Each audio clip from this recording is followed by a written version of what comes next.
안녕하세요, 김종태입니다. 오늘은 아날로그 시계로 스윙 크기 이해라는 주제에 대해서 알아보는 시간을 갖도록 하겠습니다. 풀 스윙이 아닌 하프 스윙을 전제로 한 피칭샷의 주요 포인트는 손목을 많이 쓰는 것입니다. 하지만 손목을 많이 쓰는 것은 오로지 백스윙과 다운스윙 때뿐입니다.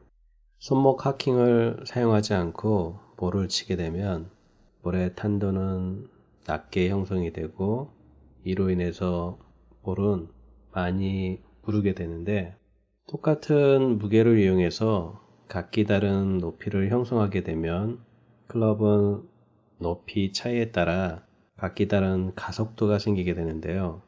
물론 이 가속도는 인위적으로 만들 수도 있지만 인위적으로 만든 가속도는 일관성이 없으므로 거리 조절을 일정하게 만들 수 없는 문제점이 생기게 됩니다. 늘 일정한 비거리를 만드는 게 골프에서는 무척 중요하다고 할 수가 있습니다. 그 중에서도 피칭에 있어서는 그 중요도가 남다르다고 할 수가 있는데요. 그래서 일정한 비거리를 만드는 방법을 어떻게 하면 좋을까 하는 방법을 여러분들께 추천해 드리고 싶습니다. 숏게임 바이블이라는 책을 낸 데이브 펠즈라는 물리학자, 과학자, 이 사람이 제안했던 시계 개념으로 스윙 크기를 이해하는 게 쉬울 듯 합니다. 사진을 참조해서 보시기 바랍니다. 자신을 시계라고 가정을 하고 거울을 바라보게 되면 자신의 좌측 팔 방향이 8시가 됩니다. 이때 명심해야 할 점은 좌측 팔 방향에서는 손목의 카킹은 제외를 시킨 상태여야 합니다. 저 역시 처음에 이 책을 보면서 이해를 못했던 부분이 샤프트가 가리키는 방향인지 아니면 팔이 가리키는 방향인지 그거에 대해서 명확하게 짚고 넘어가지 않아서 무척 헷갈렸던 기억이 있었습니다. 시계 방향의 기준은 백스윙 때는 좌측 팔이 되고 볼을 치고 나서는 우측 팔이 그 기준이 되겠습니다. 거리에 대한 기준점을 잡기 위해서 처음에는 좌측 팔이 8시에서 우측 팔 4시까지 스윙을 해보는 겁니다.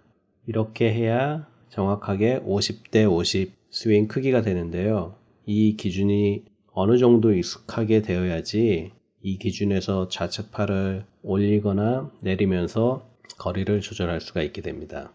이렇게 연습을 하는 이유 중에 하나는 팔이 어느 정도 올렸을 때 몇 야드가 공이 어느 정도 떠서 가는지에 대한 그 기준점을 만들기 위해서니까요. 처음에는 8시에서 4시까지 스윙 크기를 만들고, 그리고 그 스윙 크기에 항상 일정한 스피드를 적용을 해서 연습을 해보시기 바랍니다. 보통 10개 정도의 볼을 쳐서 평균치를 만드는 것이 좋고요. 물론 연습장과 필드에서 치는 볼은 약간 비거리가 차이가 조금 있기는 하지만 그렇다고 터무니없이 이상한 비거리 차이가 생기지는 않으니까 어느 정도 참고를 할 수가 있습니다. 어프로치는 일정한 스윙 크기와 일정한 스피드, 이 두 개가 늘 맞아 떨어져야 하는데 거기에 하나가 더 추가가 되면은 일정하게 꺾이는 카킹을 생각하셔야 되겠습니다. 8시에서 4시 스윙이 익숙해지면 9시에서 3시, 10시에서 2시 이런 식으로 일정하게 스윙 크기를 가져가 보면서 비거리의 차이를 그때그때 기억해 둬야 합니다. 나중에는 비거리를 얘기하면은 자동으로 스윙 크기가 몇 시에서 몇 시까지라는 대략적인 기준이 생기게 될 것입니다.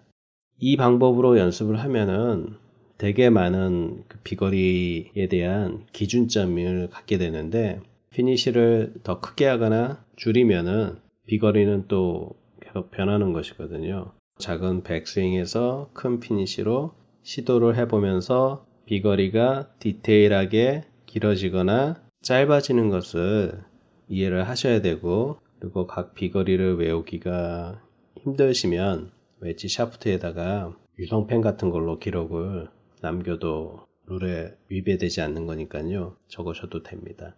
비거리가 익숙해질 때까지는 이 방법을 사용해서 여러 가지 자신이 갖고 있는 비거리에 대한 포맷이 있는 것이 좋을 듯 합니다.